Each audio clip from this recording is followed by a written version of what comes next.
Second podcast tonight. Bradley Hodson What's up? just came out with his first debut album. Yes, sir. What date is the release?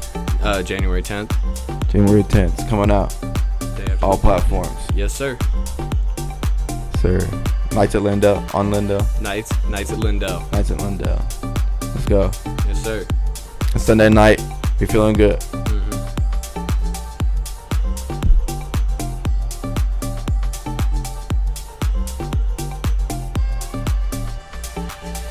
Maybe a stepsister is making you mad tonight. Yeah. Or just some distant uncle making you feel kind of bad about something that you did maybe a couple of years ago. But hey, it's alright. We still hanging up in there. You're still up in there.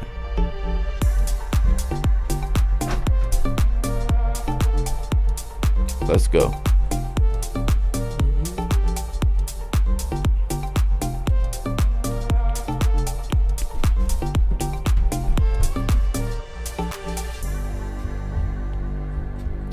We'll get it right this time.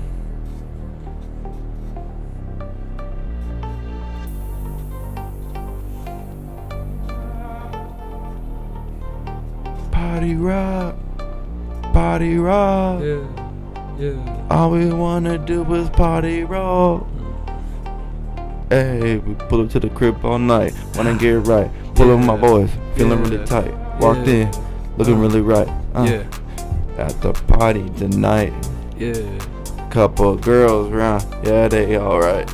Yeah. Just kidding, I got a girl, really looking good with the curls, yeah. Long hair, don't care. Care about a girlfriend. I don't know what I'm saying. It's okay. Because I'll say it again.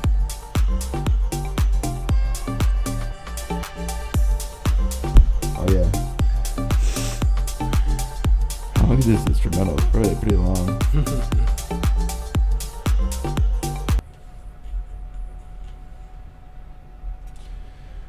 Welcome. That was really long, but you know, it's alright. We're having fun out here. Yes, sir. What's up, man? Thanks for coming in Anytime. to the studio. Yeah. Appreciate you having me here. Always down to do a podcast, which is Sure. fun. I know you've been under a lot of stress lately. Yes, sir. Not a lot. Been grinding. What you been up to, bro? Just making music, taking pictures, whatnot. Just sort of pursuing what I have a passion for. Pretty Nice. much it. So y'all took pictures today? Yeah, took Braden to go take some pictures out at the dam. It was pretty good. We got a couple good ones with the sunset. It looked pretty nice. Got to get them off my camera in a couple days and whatnot. Might see them get posted and whatnot. Let's go. That's awesome, bro. I wanted to go, but duty calls, man. Yeah. See the ground papas. But yeah, I mean, it's like it's a good like scenery out there. Like, sorry, something else on my mind, but it's like a good place to always take pictures. Like, it doesn't matter what kind of weather there, like Really it's doesn't. there. Like, you'll always have a solid picture there. And I feel like I was talking to Braden today, and he's really like trying to pursue his passion. And I'm like, I'm happy that everybody's doing that. But like, yeah, bro, it's just about to leave. When do you leave? Near Martin Luther King Day. What's that? It's near the 20th. Dang. Yeah, I'm here for a while. It's You're gonna here for like a month, over a month. Yeah, well, getting close to it. Yeah, I'm here for a hot minute. It's kind of nice though. I like being back. For sure, dude. So what's like your favorite song on the album? Ooh, Is there or no? easily has to be Runaway Train.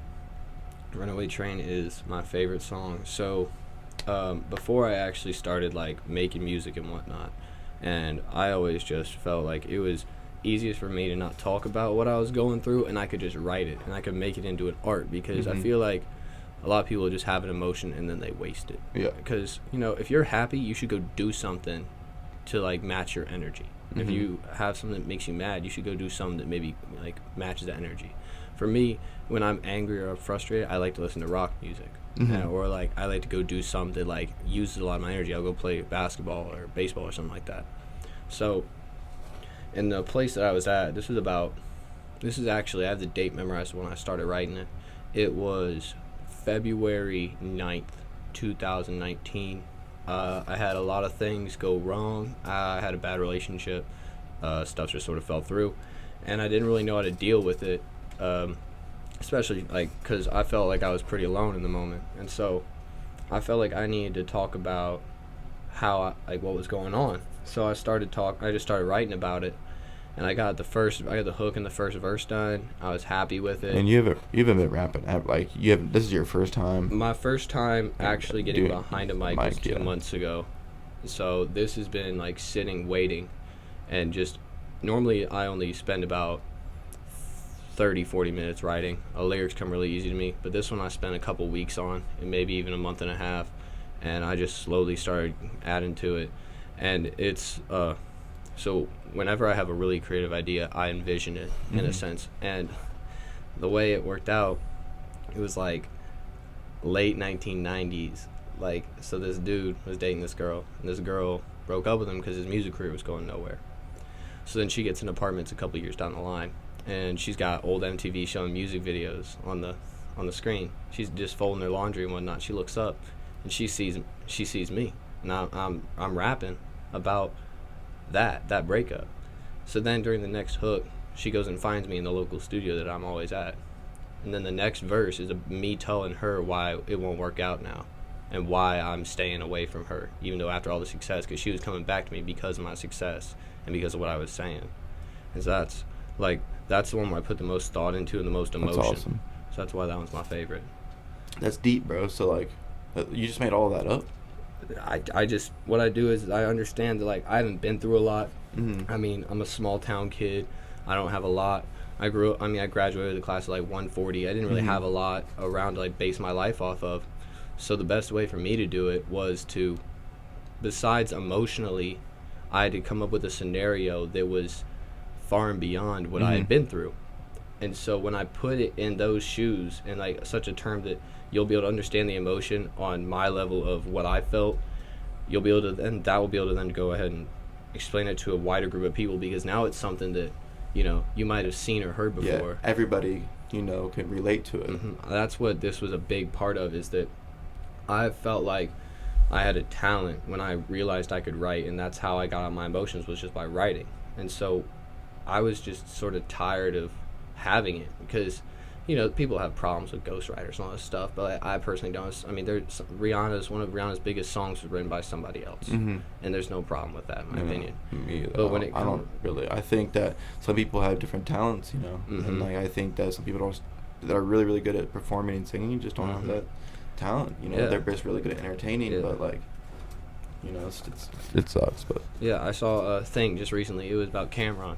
Cameron has, apparently somebody was saying like he's written some of the biggest hits for some of the biggest artists, and like there's no problem with that. But when it came to like me doing this stuff, you know, I never had like a confidence in my voice. I sort of have a weird toned voice. I never really figured it out. And then I have Gio, who's producing the whole thing, and he was like, you know, why don't we just try it? Like, let's just try it. I was like, all right. And when I looked at all my lyrics, I was like, I really can't give this up to anyone, because they might be able to convey you can convey an emotion through almost any form of words and almost any like construction of a beat and something like that. But I just felt, especially looking back at that particular song and another one that I have called Telephone Calls, those ones were major parts of me that I like. That's a lot of emotional investment, a lot of my personal life going into that. I felt like I'd be doing a disservice to myself if I didn't go ahead and put it out as my own. Yeah, that's some like stuff that I really thought about. So I had to go ahead and go and do this, because I didn't want to just waste something that I took the time out of a lot of my days to go ahead and make this and just give it to someone else. I felt like it was just not, I wasn't going to do myself enough credit. Yeah. Very nice. Well, dude, I mean, just keep on going with I think that you can even make like part 2 and like part 3s of that song. You know what I mean? Like Mm-hmm. Runaway Train could be like one of those things like Rico's Story or like Crazy Story. You know what I mean? Yeah, exactly. That's actually what I was thinking about. Is that now while the album isn't, it's cohesive, and obviously it's not like you click on the first song and then you click on the last song, and that it's like every single song continues the story. You can tell through the emotions of the album. So when it starts off, it sort of starts off with this like darkish vibe of like, it's like, whoa, like this is like some weird stuff, heavily influenced by Travis Scott, one of my biggest idols. And as the album progresses, as it gets to the interlude, the middle part of the album, it keeps on getting more and more like excited, more and more like rambunctious, more and more like aggressive. And then it hits this point when it's like, oh, this is like a really happy and like jumpy song. And the next song, and like the way that song ends is sort of more depressing. And then it goes into the sadder part of the album, and then it gets into like a fun part, and then get to it more exciting, and at the end it feels like you're driving away. The way I think about it is you get the plans, you're heading to the plans, you get to the plans, your feelings as you're driving away from the plans, and then when everybody in the group splits up. That's sort of awesome. How it went. It was like, it's basically just a car drive. That's sick, dude. Dude, that's something that I feel like only you can have those ideas, and like, I mean, not only you, but everybody can be creative, but like that just comes from your heart, man. And that seems like a lot of time, like to put that much emotion into that album, and you're able to, when you're listening to the songs, like I've even got to listen to like raw versions of your songs and your albums. I can really sense that like there is a direction to your songs, and there's huge dynamics, and like when you get into music, dude, dynamics are the most important thing in the song. It really is, and people don't think about that. And I mean, I'm in Rock Ensemble 357, which is the advanced class of an actual rock band. So it's a class put on by Montreat, and I'm a drummer, and we have a really, really awesome decorated professor named Kevin Allman. Had his own computer business when he was 19 years old, sold it for millions of dollars. Now he just teaches music, and he's really teaching me about dynamics. And like every good band or singer, the first thing they started with was the dynamics of the song, and when to go low and when to go high, when to bring different things in. And I mean, I was in the Valley View band like program with Mr. Burns, and like I just learned that from a key as a musician. That's really important, and that's awesome. Like to see you do that, like that's one thing that you really want to focus on in your song is dynamics. And like a lot of these other guys like try to make it up and coming up, they just don't. The thing is that's different. They do not have dynamics. Exactly. You know what I mean? You have to so the best way I've always thought about it is that I started off being a drummer too. I was in the band too. I was under Mr. Burns too. Mr. Burns, dude. I feel like he makes a certain type of kid. He really does, and he's very artistic. He is very, and Camp Boyle. Oh, very much. Yes, I don't talk. Sorry, I mean on the podcast. I hope they don't sue us, but they're two very influential men in my life. Yeah, and that's actually so. Craziest thing is I was in Kent's class, and we had just finished a writing thing. We were doing the journals, and he doesn't really like, he just like looks over and reads through and makes sure that you got what you got in there. But one day I remember I had actually written Runaway Train in that journal. That was my creative journal, and he had taken it and he goes, "You know this all rhymes, right?" And I was like, "Yeah, that's the intention." He goes, "Are you writing a song?" And I was like, "Yeah." And he was like, "Dude, he's like, I don't know what you plan to do with it. You just keep on doing it." And he didn't even know what my intentions were. Back then, that wasn't my intention. My intention was never to make music. My intention was just to write to get my thoughts off. But like even when you say like they're two very influential people. Yeah, dude. Because Burns taught me about like patterns, and to make sure that like I understood the music and how like that kind of music can move people. And then Mr. Kevin Boyle, he told me like, you can do this, and I, without him even necessarily knowing that he had done that for me, it pushed me to go ahead and do this. And that had created that dynamic that you gotta, if you feel a certain way and you have a way to show it, go and show it and be dynamic about it. I think Kent Boyle was the best teacher in the high school. Easily, honestly. Because he's not. It's not. Here's the thing that a lot of people don't realize, that I think a lot of people should take into consideration, is that high school isn't all about the pen, paper, the grades. The thing is you gotta learn stuff that you're gonna take on in the future, and that's not even trying to say that like like I'm a science major. I'm Mhm. pre-physical therapy. Like, that's, like, yeah, I need the science and stuff like that. But, like, there's the application factor of like just applying yourself to like society and the people around you and making connections that I thought that he did to a level that a lot of teachers that I know just didn't do. And You had it right on the hammer. Like, Yeah. hit the nail right. yeah, Right on the head, dude. it's crazy. Like how much he influenced that being just, you gotta look deeper. You gotta get it. You know, he always, you gotta get this. Mhm. And you gotta look at the deeper meaning behind Mhm. it. It's not as simple as, you know, this rhyme just happens to line up with the rhyme before it. It's the beginning to a story. There's an emotion underneath it. There's a double entendre. That line could mean two different things. That's literally in telephone calls. In telephone calls, it says, you guys are gonna look at a little bit of a sneak peek, but it says four letters blood stained from the slit that's on my wrist. 4 letters that are blood stained. 4 of the letters that I had written at one point in my life were blood stained. But the thing is the reason they were blood stained is because I was hurt and my heart was hurting. The 4 letters, and the reason I was hurt is because I lost love. Those 4 letters spell out love, and that's what hurt me. Mhm. There's so much of a deeper meaning to your art, and you like, you either get it, you don't. Yep. And that's what he's trying to do, is he's trying to instill in people that you just got to look deeper than what somebody's showing you. So I mean, the crazy amount of respect to that man. He's done a lot for a lot of kids, and Yep. he needs a lot more recognition for what he does. He does, for sure. Dude, that's awesome. Are you a Star Wars fan? Oh, huge. You watched the new movie? I haven't had a chance, dude. But like, You watched Mandalorian 8? oh, watch the whole thing.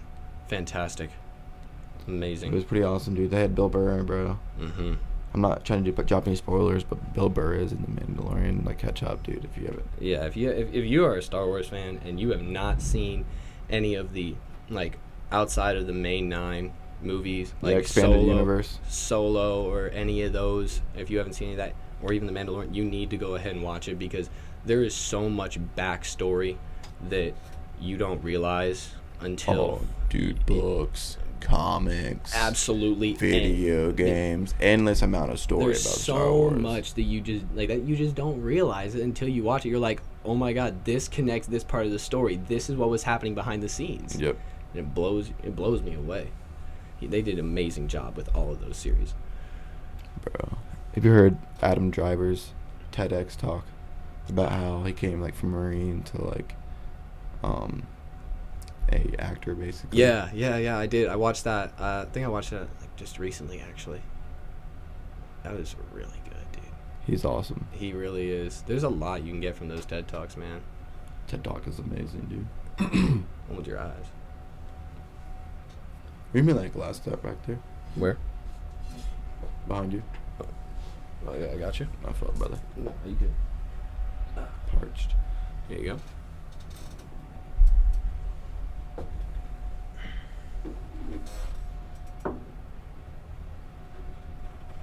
What you got planned?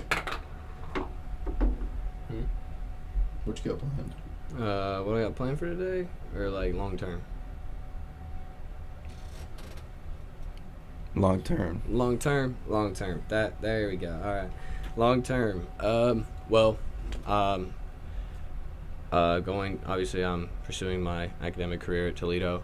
A wonderful school. A lot of people overlook it, to be honest, in my opinion, and I'm not trying to be biased in the slightest, but if you come from a small town and you don't think that you'd fit amazing in a city, like, and once again, no problem with any of these colleges, but like, if you like a OSU or UC or something like that, University of Cincinnati, and you're not, maybe just not that much of a big city place, honestly, Toledo, if you're looking for a D1 school, Toledo is such a good place. I like to think of it as like, if you took the feeling of Germantown and gave it like the structures of the buildings, the same structures like Oakwood, but just more spread out, you have the University of Toledo. It's very similar to the University of Notre Dame, like in structure. Well, I don't know if you knew this, but my dad's brother Luke went to the University of Toledo, graduated from there, still lives there on the river over there. Beautiful 3-story home. I'm there all the time, dude. Sylvania, Really? right across the street from Toledo Christian. Dude, that's crazy. I've been in Toledo. I've been going to Toledo since I was real young. They've always lived there. I've been to, I think I've been to in a dorm when I was like 3 or 4 years old, dog. I was young. Mm-hmm. So Sylvania, the whole area. I mean, I went to Yeah. school in Ann Arbor, bro. I mean, Oh, I was there really? like, yeah, I was in. So you're like 40 minutes away from Michigan. You're Yeah. Concordia, Mm-hmm. or like probably I'll give you 15 minutes. Yeah. 50 to an hour. It's crazy. It's a whole Yeah, different dude. thing. It's man. like Oakwood, but like there's spread out trees everywhere, dude. There's a Mhm. huge river. It's The houses are like kind of like town, like really nice, like Oakwood homes. Mm-hmm. It's so. But it's, they're not like too big, but some areas can get pretty big. Yeah, yeah. It's very area based. We went to the country club down there. The country club. Yes, the country club. I have a bunch of friends that work there. Mm-hmm. Like literally my best friend in college, Matt Johnson. Matt Johnson worked there. Another one of my friends. Is there two? Kate. Is there two country clubs, or just one? Sylvania Country Club. I think they go to Sylvania. They work at Sylvania Country Club, and then I think there's another one, but I don't know exactly where it's at. I just know that all my friends work at Sylvania, but I think there definitely is another one, or if there's not one, there's probably one getting made somewhere close. It's a great place. I actually took them to the pool one time there. Oh, really? Yeah, it was fun. Yeah. Been over the parks over there. Mhm. There's a park in Sylvania, and that's like a huge manor there. Do you know what I'm talking about? Yeah, the manor, dude. What's that called? I don't even know what it's called, but it's sweet. giant, dude. It's so sweet. It's so cool. I've always wanted to go ahead and look at that thing. I always want to just go inside and just see how big it is. Mhm. Cause like I want to get married there, low key. Really? Yeah. Dude, that'd be so cool. Yeah, honestly, that's the thing is I think so far ahead, and I know you do too. Yeah. And like, those are kind of thoughts like I know some people are like, wait, you have that far, like you're that far planned ahead, and I'm like, yeah, I'm that far planned ahead. Like, I mean, it has room to change. Yeah. But like, you'll see something, you're like, this would be cool there, and so then when you get to that spot, you already have ideas. And a lot of people don't realize you just got to make those. Like, you just make those little connections all the time, and so when you get to that spot, you're like, oh, well, I already got 6 ideas. And that's, like, how you should, I don't know. That's a big thing I've always done. Dude, I had a dream last night that I had 3 puppies. Mm-hmm. Dude, I want a puppy. You gonna get one? Dude, I can't wait until I'm older and have my own dog. I love my dog. Just nourish it a little bit. You know what I mean? Just kind of treat it well. Try to like treat it like a child. Yeah, that's... I really just take care of it, Mhm. honestly. I want to do that. It's the end game. Mm-hmm. I want to just, like... I want to have things in my life that, like, I can put my heart and soul into. Like, What kind of puppy? Oh, 110% black lab. Really? I want a big black What's lab. the name? I feel like I want to name it something like really aggressive, and it'd be the sweetest dog ever. Like, just be like Toro. Like, I just have it like sound like a bull, and it's just like Toro, get him, and then just like next thing you know, he's just like loving on you. That's like the main vibe I want to get. I want to just have like this big black lab, and he just like is like a giant pillow. I think I'm gonna get a dog and name him Skywalker, but I don't know. Either Skywalker or Vader. One of the two. That'd be so cool. Dude, Vader. There's a German Shepherd. I think maybe it was a German Shepherd on the dog show this past year during Thanksgiving. We always watch Vader. that, dude. Yeah, we always Vader watch when he dog won show. it. He won his. Yeah, he won his like Heat or whatever. Yeah, not whatever, his heat, but like his I know class. what you mean. Yeah, his class. He won his heat. Yeah, dude, he's a little track star. Yeah. Totally. Dude, that's hilarious. But yeah, bro, blue pits are sweet. Mm-hmm. They're so cool. They're such cool animals, bro. Dude, blue pits are cool. Mm-hmm. I mean, I like huskies and like wolf. Like, I like dogs, but like, we have a husky right now, and she's amazing. But like, they're just kind of crazy. Yeah, they're wild until they get older. Mm-hmm. Like they. My dad's this is for the Your dad's podcast. a My vet. dad's a vet, and so Yeah. like, I've been constantly around animals since I was little. Yeah. And like huskies just have this habit of being very childish for a very long time, but Mhm. it makes for a great dog to have around kids Mhm. because they're just so loving and they're just so like rambunctious. Yeah. They just love to be around them and they love Yeah. the attention. Like, you get some dogs and they just hate attention for some Mhm. reason, which is weird, but like those ones, they constantly just love attention and love to be loved on. So Yeah. it's a great. She always wants to love on you, and that sucks because Mhm. sometimes like my family's always out of the house and like can't really. So that's why I try to here. Like, Mm-hmm. I always try to show her love and like Mhm. do things with her. Like, me and Braden took her to like the Metro Park today and Mhm. like walked her around. Like, she had a great time, and like she just goes right with you. Mm-hmm. She's a very loyal dog. Yeah. Dude. This has been awesome, dude. I think I'm gonna wrap it up. I think we got some good time on it. Yeah, definitely. If you want to, I mean, I got the video and the audio running, so I can post it up. Sweet. I thought this was a great one, dude. Yeah, man. Thanks for listening to Micah Against the World. I don't have any effects, so see ya. Thanks.